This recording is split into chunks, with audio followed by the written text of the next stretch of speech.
Good morning Telangana వార్తా వాస్తవం కార్యక్రమానికి స్వాగతం. ఇవాళ ఉన్నటువంటి ప్రధాన వార్తాపత్రికలో వచ్చినటువంటి వార్తలు చదివి వాటి వెనుక ఉన్నటువంటి కొన్ని వాస్తవాలను తెలియజేద్దాం మిత్రులారా.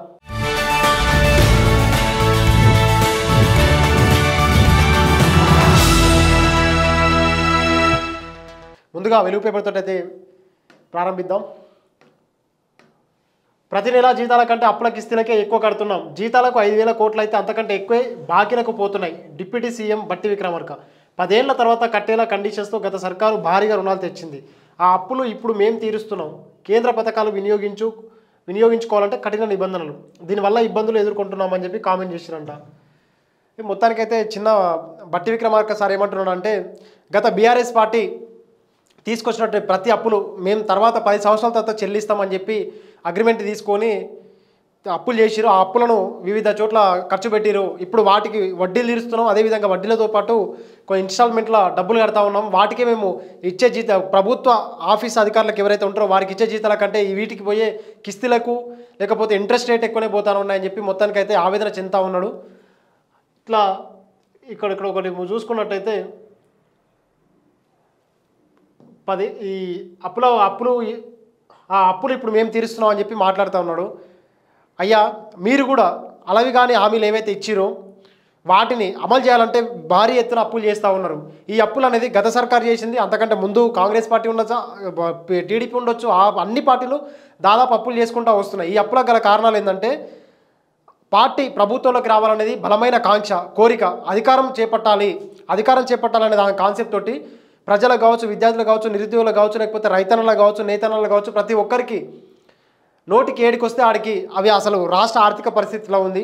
వాటిని అమలు చేయాలంటే ఎంత బడ్జెట్ అవసరం అని చెప్పి ఏమాత్రం ప్రాథమిక అంచనా లేకుండా ఇట్లాంటి అలవికాని హామీలు ఇచ్చి తర్వాత ఇట్లా విపరీతమైనటువంటి అప్పులు తీసుకురావడం, లేకపోతే ప్రభుత్వ ఆస్తులు, భూములు కావచ్చు, వివిధ రకాల ప్రభుత్వ అండర్టేకింగ్స్ ఏవైతే ప్రభుత్వ రంగ సంస్థలు ఉంటాయో వాటన్నిటిని వాటి యొక్క షేరు వాటా అమ్మడం కానీ, లేకపోతే ప్రభుత్వ భూములను అమ్మి మీరు ఇచ్చినటువంటి హామీలు ఎంతో కొంత తీర్చడం, అందులో భాగంగా మళ్ళీ స్కాములు చేయడం, వాటి వల్ల మీరు మళ్ళీ డబ్బులు సంపాదించుకొని వాటిని తీసుకొచ్చి మళ్ళీ ఎలక్షన్లో పోటీ చేయడం, అంటే ఇది ఒక సర్కిల్ అంతా మీరు చేయబట్టే కదా.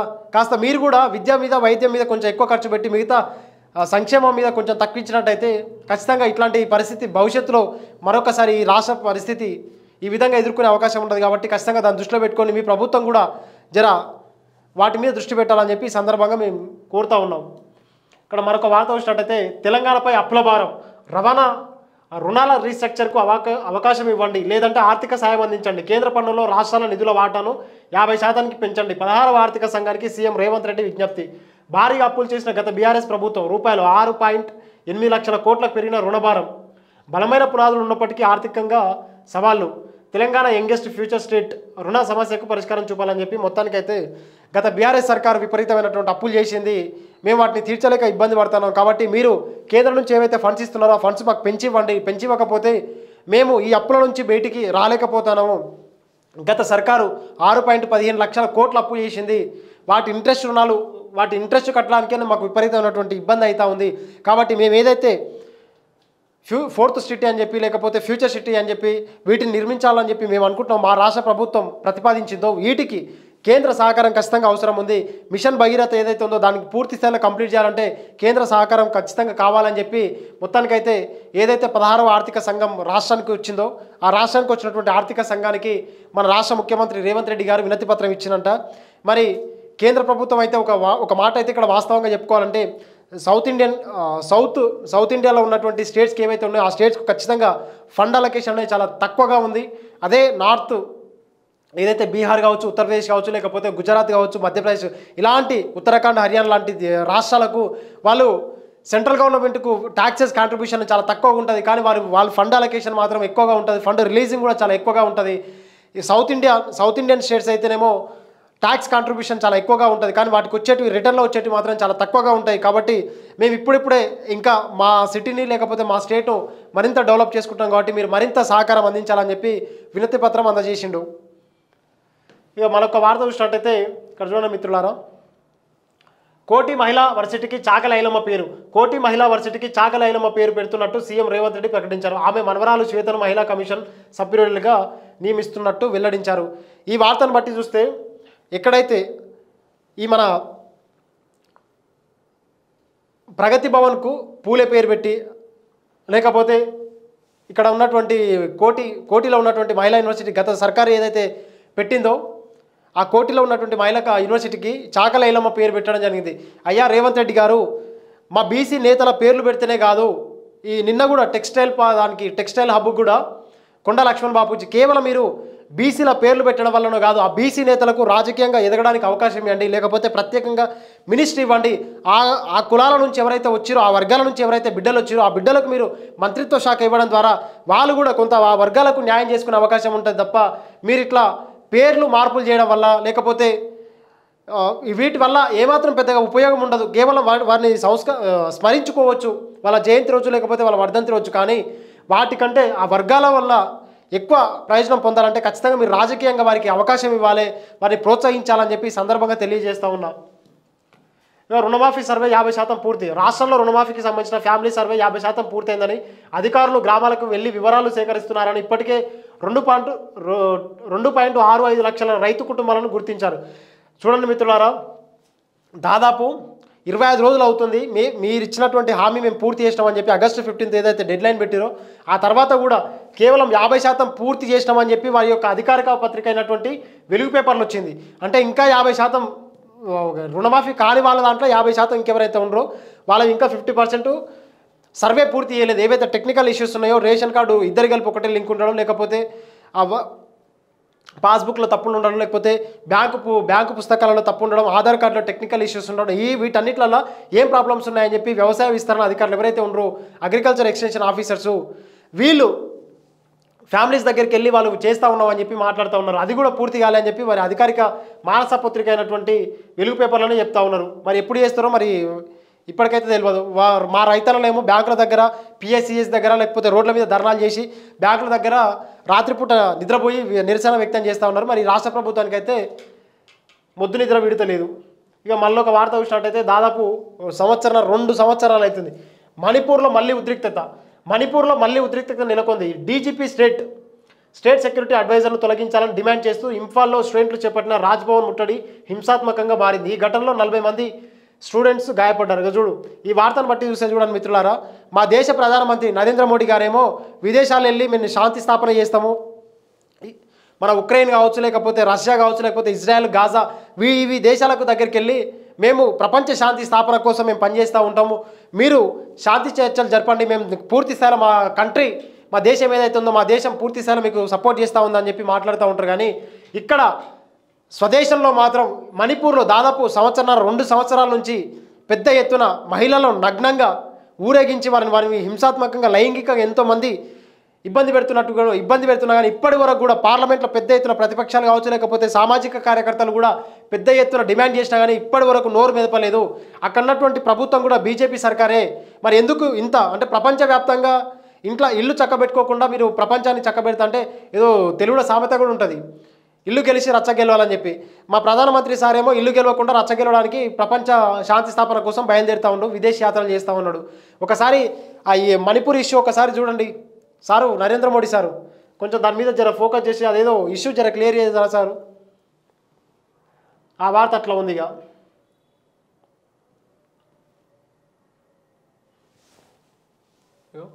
ఇక్కడ మరొక వార్త వస్తే ఫ్యూచర్ ప్లానింగ్ బాగుంది, పట్టణాభివృద్ధిపై ప్రభుత్వం ఫోకస్ పెట్టడం ఇంప్రెస్ చేసింది. 16వ ఆర్థిక సంఘం అరవింద్ పనగారియా ప్రశంస. జీడీపీలో తెలంగాణ వాటా గణనీయంగా ఉంది. సెస్ సర్జార్జీలో రాష్ట్రాలకు వాటాపై మేము సిఫార్సు చేయలేం, ఆ వాటా రావాలంటే రాజ్యాంగంలో సవరణ చేయాలని చెప్పి వెల్లడి. మొత్తానికైతే కేంద్ర ప్రభుత్వం నుంచి రాష్ట్రానికి కొన్ని నిధులు రావాలంటే ఆ సెస్ సర్జార్జ్ ఏవైతే ఉంటాయో ఇవి ట్యాక్సెస్ కంటే అదనంగా వసూలు చేసేటువంటి ఇది కేంద్ర ప్రభుత్వం వసూలు చేస్తూ ఉంటుంది, అదే తీసుకుంటూ ఉంటుంది. అది స్పెషల్ గ్రాంట్ కింద రాష్ట్ర ప్రభుత్వానికి ఇవ్వాలి అనుకుంటే ఇవ్వచ్చు. అదంటే వాలంటీర్ అన్నట్టు, మ్యాండేటరీ కాదు, వాలంటీర్గా ఇష్టం ఉంటే ఇవ్వచ్చు, లేకపోతే లేదు. వీళ్ళేం మన రాష్ట్ర సర్కారు రేవంత్ రెడ్డి సర్కార్ ఏమంటుందంటే మీరు ఇచ్చే విధంగా మీరు సిఫార్సు చేయండి, ఇవ్వండి అని చెప్పి మాట్లాడుతూ ఉంది. మేము ఇవ్వడానికి అవకాశం లేదు, కేవలం మేము అడ్వైజరీ బాడీ మాత్రమే, మేము చెప్పడానికి కూడా ఏమంటారు ఇక్కడ సిఫార్సు చేయడానికి కూడా అవకాశం లేదు, వాళ్ళు ఇస్తే తీసుకోండి లేకపోతే లేదని చెప్పి చెప్పకనే మా అరవింద్ పనగారియా సార్ ఎవరైతే ఆర్థిక సంఘం ఉన్న చైర్మన్ ఉన్నారో చైర్మన్ సార్ ఆ మాట మాట్లాడుతూ ఉన్నాడు. ఏదేమైనప్పటికీ కూడా సౌత్ ఇండియన్ స్టేట్స్కి మాత్రం పెద్ద ఎత్తున అన్యాయం జరుగుతుందన్న మాట అయితే వాస్తవం గుర్తుపెట్టుకోండి మిత్రులారా.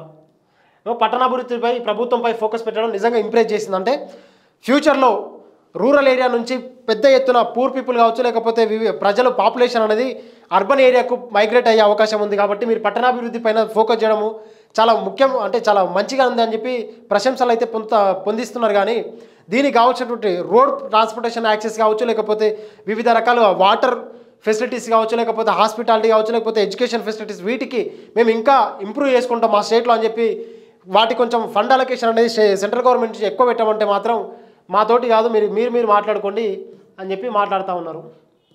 ఇక ఇండియాలో ఎన్నికలను కంట్రోల్ చేశారు, బీజేపీకి ఎలక్షన్ కమిషన్ వంత పాడింది రాహుల్ గాంధీ. మోదీ అంటే ద్వేషం లేదు, ఆయన అభిప్రాయాలు వ్యతిరేకిస్తా. అమెరికాలో కాంగ్రెస్, ఈ పక్క దేశాలకు పోయి మరి దేశం మీద ఎందుకు అట్లా నెగిటివ్ కామెంట్స్ చేస్తారో నాకైతే అర్థం కాదు. ఈయన ప్రధాన ప్రతిపక్ష నేత హోదాలో ఉండి ఈ దేశాన్ని కించపరిచే విధంగా మాట్లాడుతూ ఉంటే విదేశాలలో ఇండియన్ బ్రాండ్ ఇమేజ్ అనేది ఖచ్చితంగా తగ్గే అవకాశం ఉంది మిత్రులారా. అది వాస్తవానికి ఏ పార్టీ వ్యక్తులు ఇట్లాంటి కామెంట్లు చేసినా కానీ దాన్ని ఏమంటారు స్వాగతించడం ఏమాత్రం కూడా కరెక్ట్ కాదు. ఇక్కడ చెరువుల్లో కబ్జాలపై కలెక్టర్ల కొరడా, హైడ్రా స్ఫూర్తితో జిల్లాల యాక్షన్ షురు. గత 10 ఏళ్లలో అడ్డగోలు ఆక్రమణలు, నగరాలు పట్టణాల్లో చెరువులు, శిఖరాల్లో వెంచర్లు నిర్మాణాలు. కాంగ్రెస్ పవర్లోకి రాగానే ప్రజావానికి పెద్ద సంఖ్యలో ఫిర్యాదులు, వాటి ఆధారంగానే ఇరిగేషన్, రెవెన్యూ శాఖల జాయింట్ సర్వే. ఆక్రమం అని తేలితే ముందు నోటీసులు, తర్వాత కూల్చివేతలు. చెరువుల్లో అక్రమ వెంచర్లు వేసిన వారిపై. మిత్రులారా, ఈ హైడ్రా వ్యవస్థ గురించి మరికొన్ని అంశాలు మీ ముందుకు తీసుకురాదలుచుకున్నా. ఏంటంటే హైదరాబాద్ రాష్ట్ర వ్యాప్తంగా పెద్ద ఎత్తున ఆంధ్ర బడా వ్యాపారవేత్తలు కావచ్చు, లేకపోతే రాజకీయ నాయకులు కావచ్చు, లేకపోతే పలుకుబడి నేతలు ఎవరైతే ఉంటారో వీరు ప్రధానంగా ఆంధ్రప్రదేశ్కి చెందినటువంటి వాళ్ళు ఇక్కడిక్కడ హైదరాబాద్ సైడ్ పోతే మన రామోజీ ఫిలిం సిటీని అయితే ఏముంది, లేకపోతే ఇటు సైడ్ పోతే పటాన్ చెరువు సైడ్ పోతే ఈ కాటసాని భూపాల్ రెడ్డి, రామ్ భూపాల్ రెడ్డి వారు ఎవరైతే ఉన్నారో ఇలాంటి వాళ్ళు కాకపోతే పెద్ద ఎత్తున ఈ గచ్చిబౌలి ఏరియా, ఈ కొండాపూర్ మియాపూర్ ఏరియాలో పెద్ద ఎత్తున తెలంగాణ వాళ్ళకంటే ఆంధ్ర వాళ్ళు సెటిలర్స్ ఎక్కువ. ఈ కూకట్పల్లి, మియాపూర్, అమీర్పేట్ ఈ ప్రాంతాలలో వాళ్ళు పెద్ద ఎత్తున కబ్జా పెట్టిరు. ఆ కబ్జా పెడితే కూడా ఇప్పుడు తెలంగాణ స్వరాష్ట్రమైన తర్వాత ఉమ్మడి రాజధాని పైన పూర్తి స్థాయిలో ఎవరి హక్కులు వాళ్ళకు సపరేట్ పంచుకున్న తర్వాత కూడా ఇవాళ రాష్ట్ర ప్రభుత్వం వారి పైన కన్నెత్తి చూడకపోతే ఇవాళ ఈ రాష్ట్ర ప్రభుత్వం మరి ఏ ప్రయోజనాలు, ఏ రాష్ట్ర ప్రజల ప్రయోజనాల కోసం, ఏ రాష్ట్ర ప్రజల ప్రయోజనాల కోసం పనిచేస్తూ ఉందని చెప్పి మేము అనుకోవాలా? ఒకసారి మీరు అందరూ కూడా ఆలోచించాలి. ఇక్కడ హైదరాబాద్ రాష్ట్రంలో పెద్ద ఎత్తున కబ్జాలు పెట్టిన తెలంగాణ రాష్ట్ర బిడ్డలు కాదు, తెలంగాణ గడ్డ మీద పుట్టిన బిడ్డలు కాదు, ఆంధ్ర ప్రాంతానికి చెందినటువంటి వారు. మరి వాళ్ళని మీరు ఎందుకు వెనకేసుకొస్తున్నట్టో మాకైతే అర్థమవుతలేదు. ఒకసారి వాటి మీద కూడా పూర్తి స్థాయిలో పనిచేసినట్టయితే అవకాశం ఉంటుంది. ఇక్కడ మరొక వార్త చూస్తే మిత్రులారా, ప్రజాస్వామ్యం గురించి మీరు మాట్లాడేది. బీఆర్ఎస్ నేతలపై మంత్రి శ్రీధర్ బాబు ఫైర్. నాడు బట్టి విక్రమార్కకు ప్రతిపక్ష హోదా కూడా లేకుండా చేసిండ్రు. అలాంటి వాళ్లకు ఫిరాయింపులపై మాట్లాడే నైతిక హక్కు ఎక్కడిది? అసెంబ్లీ స్పీకర్ను అప్రతిష్ట పాలు చేసేందుకు కుట్ర పన్నుతున్నారు. ప్రజలు 2 సార్లు బీఆర్ఎస్ అంతు చూసినా వాళ్ళ బుద్ధి మారలేదని విమర్శ. శ్రీధర్ బాబు సారు, ఇది ప్రజాస్వామ్య దేశంలో సరే వాళ్ళు చేసింది అయితే ఖచ్చితంగా నైతికంగా వాళ్ళకి అడిగే హక్కు లేదు. కానీ అట్లని చెప్పి ప్రజల తరపున ప్రజల చేత ప్రజల కోసం ఏర్పడినటువంటి మీ ప్రభుత్వం, కాంగ్రెస్ పార్టీ ప్రభుత్వము ఇలాంటి వాటిని ప్రోత్సహించడం, ఎంకరేజ్ చేయడం ఏమాత్రం కూడా కరెక్ట్ కాదు, పద్ధతి కాదు. ఎందుకంటే ఇవాళ రాష్ట్ర అధికారంలో మీరుండొచ్చు, రేపొద్దున ఇంకో పార్టీ రావచ్చు, రేపొద్దున ఇంకో పార్టీ రావచ్చు. ఇవాళ మీరు చేసే పని రేపు వాళ్ళు కూడా చేస్తారు. అంటే ముందెద్దు ఎటు పోతే వెనకొచ్చే ఎద్దు కూడా అట్లే వస్తుందని చెప్పి తెలంగాణలో ఒక నానుడింది. అంటే వారు అనుసరించిన విధానాన్ని మేము కూడా అనుసరిస్తామనంటే ఖచ్చితంగా రేపు రాబోయే తరాలు కూడా మిమ్మల్ని ఇన్స్పిరేషన్ తీసుకుంటారు. రేపొద్దున ఎల్లకాలం ఎవరికి రాజ్యాధికారం శాశ్వతం కాదన్నా. దాన్ని దృష్టిలో పెట్టుకొని మీరు నిజాయితీగా హైకోర్టు తీర్పును స్వాగతించడమే కాదు, దానికి తగినటువంటి చర్యలు చేపట్టడం వల్ల భవిష్యత్ తరాలకు, భవిష్యత్తులో ఎవరైతే రాజకీయాలకు రావాలనుకుంటారో ఇట్లాంటి వాటిని ఈ అనైతికల్ యాక్టివిటీస్ని మీరు ఇట్లా ప్రోత్సహించకుండా ఉన్నట్టయితే ఖచ్చితంగా మీరు 10 మందికి ఆదర్శంగా ఉంటారు, మీ పార్టీ కూడా 10 మందికి ఆదర్శంగా ఉంటుంది. కాబట్టి ఈ ప్రజాస్వామ్యంలో అన్నిటికీ స్వేచ్ఛ ఉంది. కానీ వీటిని కట్టడి చేస్తే ఖచ్చితంగా భవిష్యత్ తరాలు మంచి రాజకీయ నాయకులను చూసే అవకాశం ఉంటుంది. కాబట్టి దాన్ని దృష్టిలో పెట్టుకొని ప్రజాస్వామ్యాన్ని కూని చేయకుండా వారిపైన వేటు వేయాలని ఖచ్చితంగా పెద్ద ఎత్తున అయితే ప్రజాస్వామ్యవాదుల నుంచి అయితే డిమాండ్ వస్తూ ఉంది. కాబట్టి ఒకసారి పాసిబిలిటీస్ బట్టి చేసే ప్రయత్నం చేస్తే మీకు కూడా మంచి, మీ పార్టీకి కూడా మంచి బ్రాండ్ ఇమేజ్ వస్తుందని చెప్పి కోరుతూ ఉన్నాం. చూడు, ఇక్కడ మరో వార్త చూస్తే ఇంటింటికి ఇంటర్నెట్, గ్రామాల్లో 3 నెలల పాటు testing, free installation, high speed internet.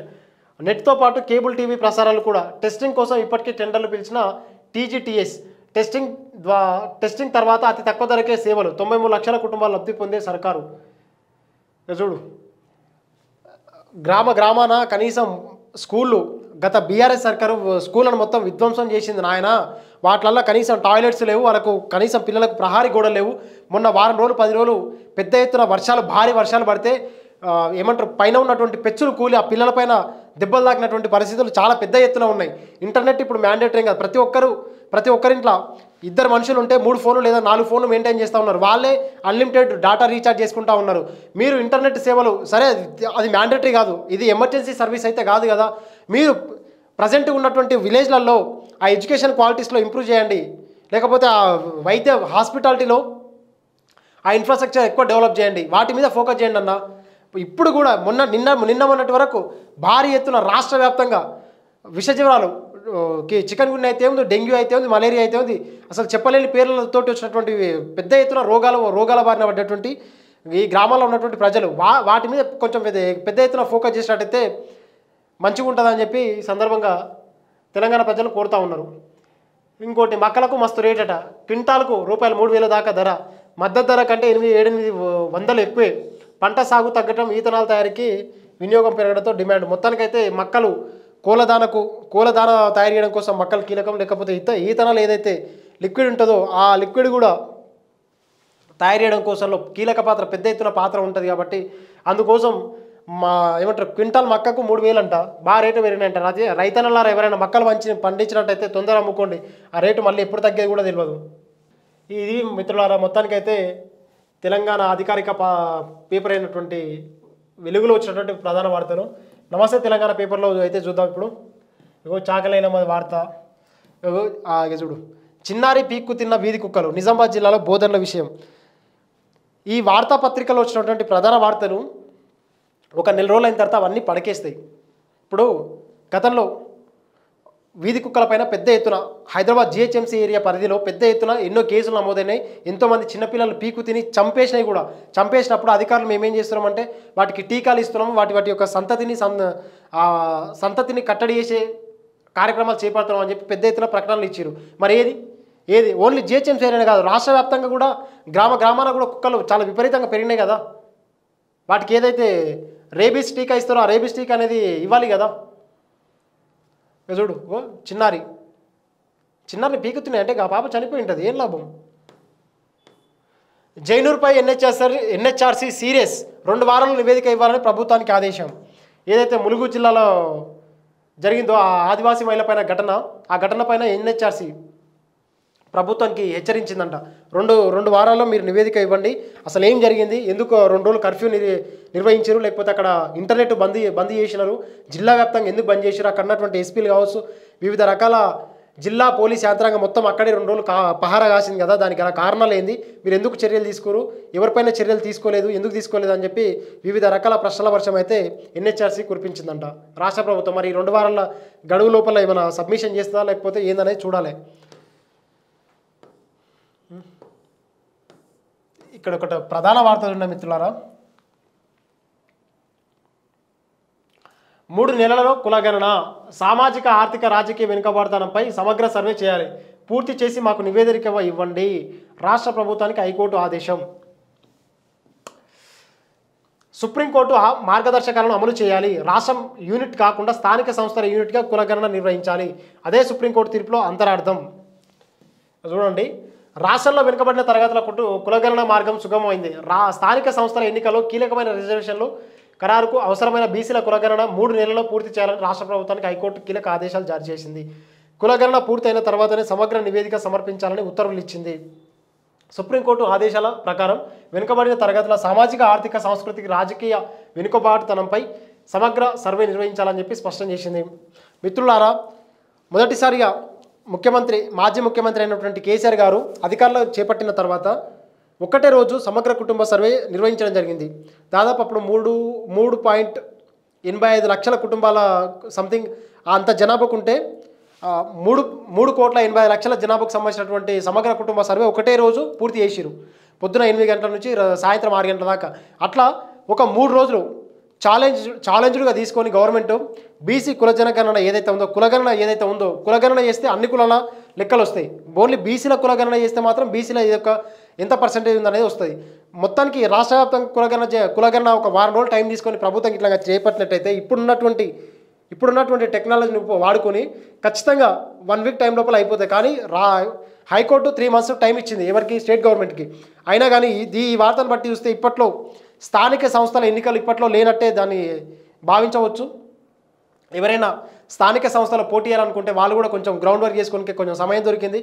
ఏదేమైనప్పటికీ కూడా స్థానిక సంస్థలు ఒక యూనిట్ తీసుకోవడం వల్ల ఏ స్థానిక సంస్థలో బీసీల వాటా ఎంతమంది ఉన్నారు, ఏ దాంట్లో తక్కువ మంది ఉన్నారు, ఏ దాంట్లో ఎక్కువ మంది ఉన్నారని వాటిని బేస్ చేసుకొని వాటిని ఆ డాటాను క్యాలిక్యులేట్ చేసుకుంటే ఏ వార్డు మెంబర్ను బీసీ కేటాయించాలి, లేకపోతే ఏ గ్రామ పంచాయతీని బీసీ కేటాయించాలని చెప్పి పూర్తి స్థాయిలో తేట తెల్లమవుతుందని చెప్పి అర్థమవుతా ఉంది. మరి రాష్ట్ర ప్రభుత్వం ఎప్పుడు చేస్తుందో మరి అది కూడా చెప్పాల్సిన అవసరం ఉంది. త్వరలో అని చెప్పి అంటారు. బీసీ కమిషన్ అయితే ఏసీ చేతులు దొరుకుతుంది. మరి ఆ బీసీ కమిషన్ ఎంత మేర పనిచేస్తుంది ఏందన్నది చూడాలా. ఇక ఇందాక శ్రీధర్ బాబు సార్ది ఆ ప్రెస్ మీట్దే వచ్చింది. రుణమాఫీ చేయలేదని నిర్బంధం. చందుబట్ల పిఎస్సిఎస్ పాలకవర్గం సిబ్బందిని గదిలో బంధించిన బాధిత రైతులు. ఇక చూడు, రైతన్న కోపం వస్తే ఏ విధంగా ఉంటుందో చూడండి మిత్రులారా. ఈ వార్తను బట్టి చూస్తే మాకు రైతు రుణమాఫీ ఎందుకు చేయలేదు, ఎందుకు ఇట్లా చేసిరని చెప్పి ఎవరైతే రైతులు రుణమాఫీ చేయలేదో రుణమాఫీ అయినటువంటి రైతులందరూ కలిసి ఏం చేశారంటే అక్కడ ఉన్నటువంటి ఆఫీసర్లను తీసుకుపోయి ఓ రూమ్లో బంధించారు.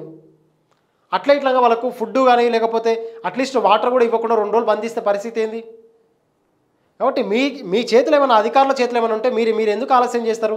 నిజంగా ఫండ్ ఏమన్నా అక్కడ నుంచి గవర్నమెంట్ నుంచి రిలీజ్ కాలేదంటే ఇది జెన్యూన్ రీజన్ అని చెప్పండి. అంతే తప్ప రైతుల ఆగ్రహావిషలకు ఇట్లా గురైతే గతంలో ఇక్కడ ఎంఆర్ఓ పైన పెట్రోల్ పోసి మొత్తం అంటిపెట్టి చంపేసి చూడు, అట్లాంటి పరిస్థితులు ఈ రాష్ట్రంలో వస్తాయి. ఒకసారి ప్రభుత్వం కూడా దీని మీద సీరియస్ ఆలోచన చేయాలా. ప్రభుత్వ అధికారులు కూడా బ్యాంక్ ఆఫీసర్లు కూడా కొంచెం లేట్ చేయకుండా వాళ్ళకి ఏమైనా వచ్చే అవకాశాలు ఉంటే ఖచ్చితంగా వాళ్ళకు రిలీజ్ చేయండి.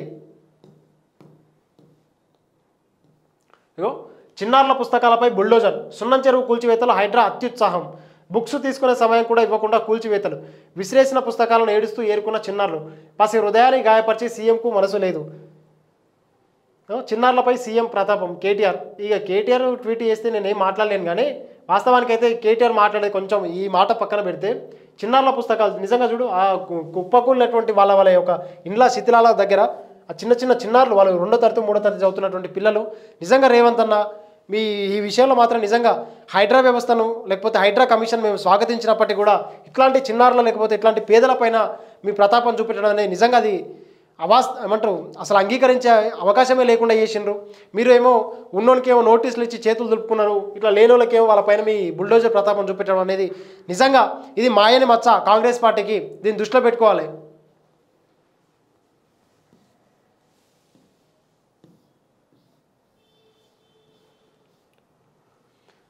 గాంధీ మరి ఇదేంది, కాంగ్రెస్లో చేరినట్టు ఎక్స్ ద్వారా స్వయంగా వెల్లడి. జూలై 13న సీఎం రేవంత్తో దిగిన ఫోటో పోస్ట్. గాంధీ చేరికను నిర్ధారించిన వేం నరేందర్ రెడ్డి. అరకెపూడి మెడలో మెరిసిన కాంగ్రెస్ కండువా అది దేవాలయ కండువా అని చెప్పి బుకాయించారంట. మొత్తానికైతే అరకెపూడి గాంధీ ఎవరైతే ఈ ప్రజాపద్ధులది ఉంటుందో ప్రభుత్వం ఎంత ఖర్చు పెట్టింది, అది అసలు ఎందుకోసం ఖర్చు పెట్టింది అని చెప్పి పూర్తి స్థాయిలో ఆనవాయితీగా దాదాపు 1952-53 ఆ టైం నుంచి అసెంబ్లీలో ఉన్నటువంటి ప్రధాన ప్రతిపక్షం ఏదైతే ఉందో ఆ ప్రధాన ప్రతిపక్షంలో దానికి చైర్మన్గా వ్యవహరిస్తారు. మరి ఇక్కడ రాహుల్ గాంధీ ఏమో రాజ్యాంగాన్ని పట్టుకొని దేశవ్యాప్తంగా తిరుగుతూ ఉంటాడు.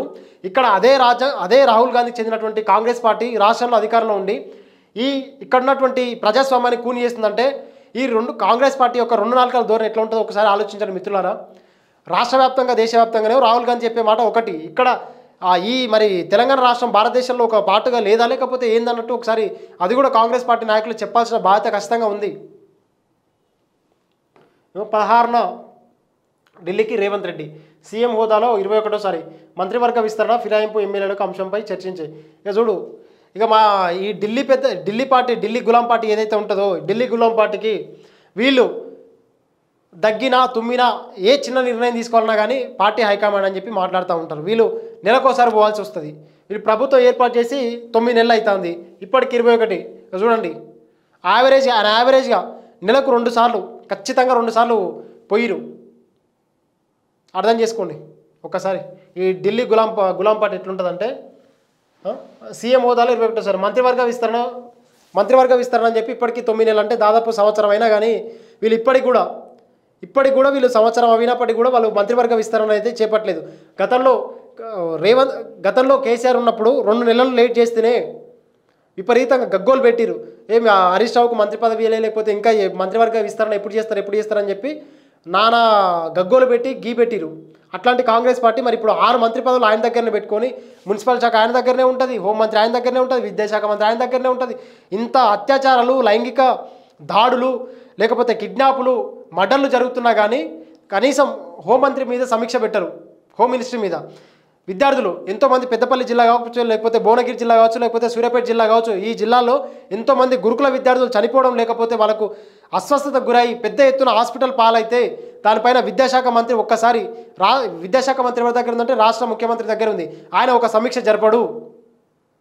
మున్సిపల్ శాఖలో వచ్చేసి జిల్లా వ్యాప్తంగా కావచ్చు, లేకపోతే రాష్ట్ర వ్యాప్తంగా కావచ్చు, కుక్కల బెడద ఏ వ్యాప్తంగా ఉందంటే ఇది మొత్తం మున్సిపల్ శాఖ కిందికి వస్తుంది. మున్సిపల్ శాఖ ఆయన దగ్గర ఉంటుంది. దీనిపైన కూడా పూర్తి స్థాయిలో సమీక్ష జరపడు. ఎట్లాంటి నిర్ణయాలు అమలు చేయాలి, ఎట్లాంటి నిర్ణయాలు తీసుకోవాలి, వీటిని కట్టడియాలని చెప్పి దీని మీద పూర్తి స్థాయిలో ఓ నివేదిక తయారు చేయమని చెప్పి వాళ్ళు చెప్పడు. ఆ అధికారులకు ఆదేశించరు, లేకపోతే వాళ్ళు చేసే పని వీళ్ళ దాకా రాదు. తెలంగాణ రాష్ట్రంలో కాంగ్రెస్ పార్టీ పరిపాలన ఇట్లా ఉంది. చూడు, ఇగో అప్పుల్లో జులై రికార్డు. జూలై నెలలో తీసుకొచ్చినటువంటి అప్పులు విపరీతంగా ఉన్నట్టు. ఒక్క నెలలోనే ఏకంగా 10,392 కోట్ల రుణం. 10 ఏళ్ల తెలంగాణ చరిత్రలో ఇదే అత్యధికం. ఆదాయం కన్నా అప్పు 141 కోట్ల ఎక్కువ. స్వయంగా కాకు వెల్లడించిన ప్రభుత్వం 4 నెలల్లో ఇప్పటికే 4,000 కోట్లు. ఇక వీళ్ళు ఇచ్చినటువంటి హామీలు అమలు చేస్తలేరు. వీళ్ళు తీసుకొచ్చే అప్పులేమో విపరీతంగా పెరుగుతూ ఉన్నాయి. మరి ఈ రాష్ట్ర ప్రభుత్వం అంతా ఏం చేస్తూ ఉన్నట్టు? అక్కడక్కడ ఖమ్మం జిల్లాలో పెద్ద ఎత్తున వరదలు వస్తే మా వాళ్ళకేమో 16,500 ఇచ్చేదో పెళ్లికి ఇట్లా కట్నం చదివించినట్టు 16,500 అకౌంట్లోకి వేసి చేతులు దులుపుకుంటారు. మరో ₹1,00,000 ఇవ్వండి, లేకపోతే 50,000 ఇవ్వండి, ఆర్థిక నష్టం అని చెప్పి మాట్లాడితే వాళ్ళకి ఇచ్చేది లేదు. మా రైతన్నలకు పూర్తి స్థాయిలో రుణమాఫీ అయిందంటే రుణమాఫీ కాలేదు. లేదు అట్లని చెప్పి మా విద్యార్థులకు ఏమన్నా గత 4 సంవత్సరాల నుంచి పెండింగ్లో ఉన్నటువంటి స్కాలర్షిప్లు ఏమైనా బకాయిలు రిలీజ్ చేసినా అంటే అవి కాలేదు. లేకపోతే ఇందిరా మైన్లు ఏమైనా ఎక్కడైనా ప్రారంభించి ఎవరికైనా పేదలకు ఇచ్చిరా అంటే అది కాదు. లేకపోతే మా నిరుద్యోగులకు ఏమైనా కొత్తగా మీరు ప్రభుత్వ అధికారులకు వచ్చిన తర్వాత ఏమైనా కొత్త నోటిఫికేషన్లు ఇచ్చి ఏమైనా నియామక పత్రాలు అందించాలంటే అది లేదు. మరి ఎక్కడ పోతున్నట్టు? మీరు ఇన్ని వేల కోట్ల అప్పులు చేసి రాష్ట్ర ప్రభుత్వం పైన, లేకపోతే రాష్ట్ర భవిష్యత్ తరాల పైన మీరు ఇంత పెద్ద ఎత్తున రుణభారం మోపితే ఎవరు కట్టాలి? అన్నిటికని రోజుకు ప్రతి ఒక్క ద్రవ్యోల్బణ రేటు పెరిగిపోతూ ఉంది. విపరీతమైన ధరల రేట్లు పెరుగుతూ ఉన్నాయి. అన్నిట్లో రేట్లు పెంచేసి మీరు ఇట్లా అప్పులు చేసి మరి మీరు స్కీములలో చేస్తారా లేకపోతే ఏంది? ఇదే పేపర్లో ఒక వార్త చూస్తే మిత్రులారా, నాగేంద్రనే మాస్టర్ మైండ్ వాల్మీకి స్కామ్. ఏదైతే కాంగ్రెస్ పార్టీలో జరిగినటువంటి వాల్మీకి స్కామ్ ఉందో ఆ స్కామ్లో కాంగ్రెస్ పార్టీ నాయకులంతా ఇందులో ఇరుక్కబడ్డారని చెప్పి వార్త సారాంశం. మరి కాంగ్రెస్ పార్టీ వాళ్ళంతా స్కీములలో స్కాములు చేస్తారా? ఏం చేస్తూ ఉన్నట్టు? ఏమనంటే ఢిల్లీ పోతానో, లేకపోతే అటు పోతాను ఇటు పోతాను అని చెప్పి మాట్లాడుతూ ఉంటుంది తప్ప ఈ రాష్ట్ర ప్రయోజనాలకు, ఈ రాష్ట్ర ప్రభుత్వంలో ఉన్నటువంటి, ఈ రాష్ట్రంలో ఉన్నటువంటి ప్రజలకు ఏమాత్రం కూడా ప్రయోజనం లేదని చెప్పి గుర్తుపెట్టుకోండి. ఇక ఆంధ్రజ్యోతి యుద్ధ మిత్రులారా,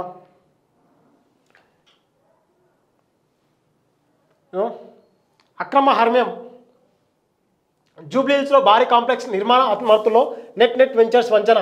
నందగిరి హిల్స్లో 4.7 ఎకరాల్లో హెచ్ఎండిఏలో వేలంలో దక్కించుకున్న సంస్థ. దాన్ని ఆనుకునే ఉన్న జూబ్లీ హిల్స్ హౌసింగ్ సొసైటీలో 2 ఫ్లాట్ల కొనుగోలు.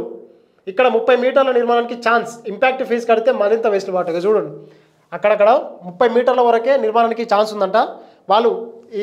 కానీ నందగిరి హిల్స్లో ఉడా లేఅవుట్లో 15 మీటర్ల వరకే అనుమతించే ఛాన్స్. జూబ్లీ హిల్స్ ప్లాట్ల అడ్డు పెట్టుకొని మొత్తం వెంచర్కు 45 మీటర్, అసలు ఆడ 15 మీటర్ల వరకు ఇల్లు కట్టడానికి అవకాశం ఉంటే 45 మీటర్ల వరకు ఇల్లు కట్టిరంటే అంటే హెచ్ఎండిఏలో ఉన్నటువంటి అధికారులను ఏ విధంగా మ్యాన్పులేట్ చేస్తున్నారు, లేకపోతే ఏ విధంగా డబ్బులు ఇచ్చి లంచం ఇచ్చి వాళ్ళని లొంగ తీసుకుంటారు అనేది దీన్ని బట్టి చూస్తే అర్థమవుతుంది. 15 మీటర్లు ఎక్కడ, 45 మీటర్లు ఎక్కడ, ఇంపాక్ట్ ఫీజు కడితే వాళ్ళు పర్మిషన్ ఇస్తూ ఉన్నారంట. ఇట్లాంటి వాళ్ళపైన కదా మీరు క్రిమినల్ కేసులు బుక్ చేయాల్సింది. ఓ పక్క హైడ్రా వ్యవస్థ అని చెప్పి పెద్ద ఎత్తున రాష్ట్రంలో ఉన్నటువంటి ఈ హైదరాబాద్ జిల్లాలో ఉన్నటువంటి మా పేద ప్రజల పైనకి ఇండ్లు పోతూ ఉన్నాయి. మరి ఇట్లాంటివి కదా. చూడు ఎంత పెద్ద టవర్ ఇది. ఇట్లా జూబ్లీ హిల్స్లో నెట్ వెంచర్స్ నిర్మిస్తున్న భవనం.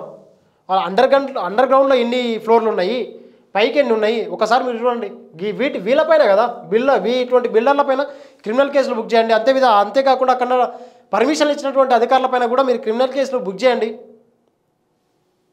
ఇవి కనిపించవు మా రాష్ట్ర సర్కార్కి. మా పేదల ఇండ్లు అయితే కనిపిస్తూ ఉంటాయి.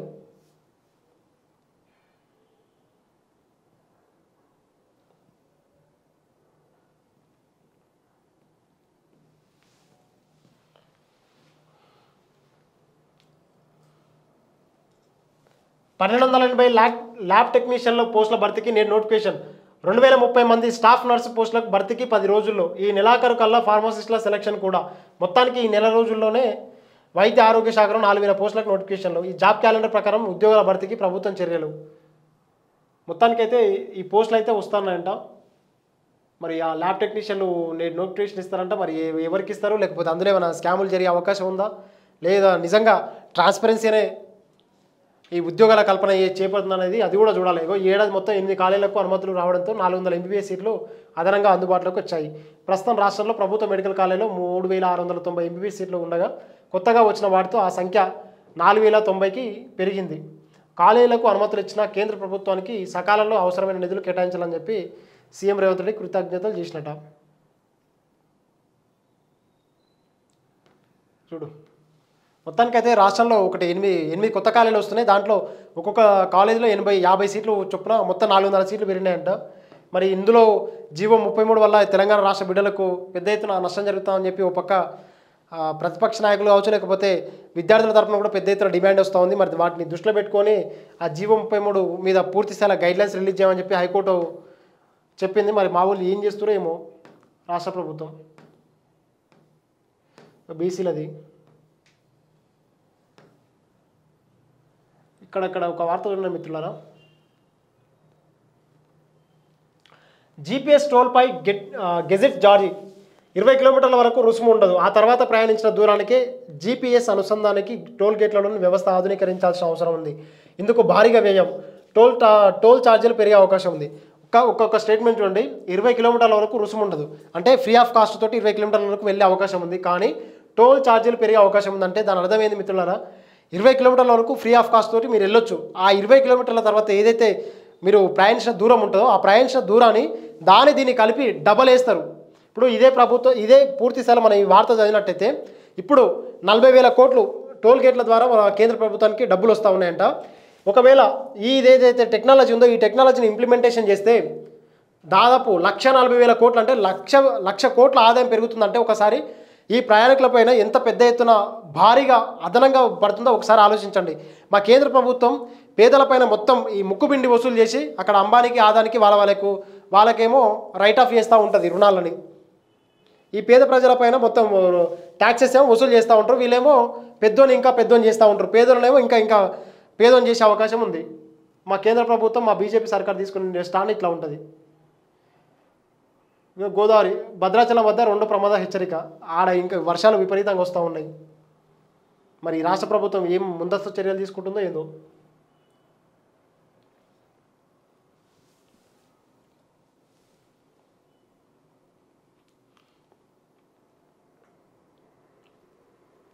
ఇక్కడ ఒక వార్త చూసినట్టయితే నేరం ఒకరిది శిక్ష ఒకరికి.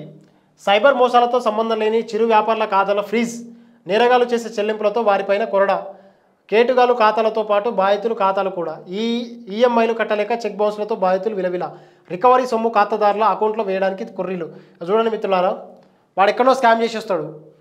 ఎవరైతే సైబర్ క్రైమ్ చేస్తాడో ఆ సైబర్ క్రైమ్ చేసిన వాడు ఎక్కడో సైబర్ క్రైమ్ చేస్తాడు. వాడు వచ్చి చిరు వ్యాపారాల దగ్గర ఇప్పుడు ఇక్కడ ఉన్నటువంటి చిన్న చిన్న కొట్లు ఉంటాయి, కిల్లి కొట్ల లాంటి దుకాణాలకు వెళ్ళి వాడు పేమెంట్ చేస్తూ ఉంటాడు. వాళ్ళు అక్కడ ఎవరైతే ఈ ట్రేస్ చేసే అధికారులు ఉంటారో ఈ ట్రేస్ చేసే అధికారులు వచ్చేసి ఎక్కడ ట్రాన్సాక్షన్ జరిగిందని చెప్పి చిరు వ్యాపారాల దగ్గరికి వచ్చి మొత్తానికైతే మీకు వాళ్ళకు సంబంధం ఏంది, మీకు వాళ్ళకి లింక్ ఏందని చెప్పి వీళ్ళ యొక్క ఖాతాలు ఫ్రీజ్ చేసి వీళ్ళ యొక్క చెక్ బౌన్స్లు కూడా అయితే పెద్ద ఎత్తున వీళ్ళకు జరిమానా పెనాల్టీ పడుతుంది. పెనాల్టీ పడడం వల్ల మాకు ఉన్న ఆదాయాలే అంతంతర నాయన అంటే ఈ విధంగా వచ్చి మాకు పెద్ద ఎత్తున ఆర్థికంగా నష్టం జరుగుతూ ఉందని చెప్పి చిరు వ్యాపారాలు అయితే పెద్ద ఎత్తున గుస్తా అవుతున్నట. ఇవి మిత్రులారా మొత్తానికైతే అన్ని ప్రధాన వార్తా పేపర్లో వచ్చినటువంటి ప్రధాన వార్తలు. వీటి వెనక ఉన్నటువంటి కొన్ని వాస్తవాలు తెలియజేసే ప్రయత్నం నేను చేసిన. చూస్తూనే ఉండండి మా బీటీఎన్ ఛానల్ని. ఎవరైనా ఛానల్ సబ్స్క్రైబ్ చేయకపోతే మీ మిత్రులకు అండ్ అదేవిధంగా బంధుమిత్రులకు అందరికీ షేర్ చేసి మా ఛానల్కు మద్దతుగా నిలబడని చెప్పి కోరుకుంటా ఉన్నాం. జై తెలంగాణ.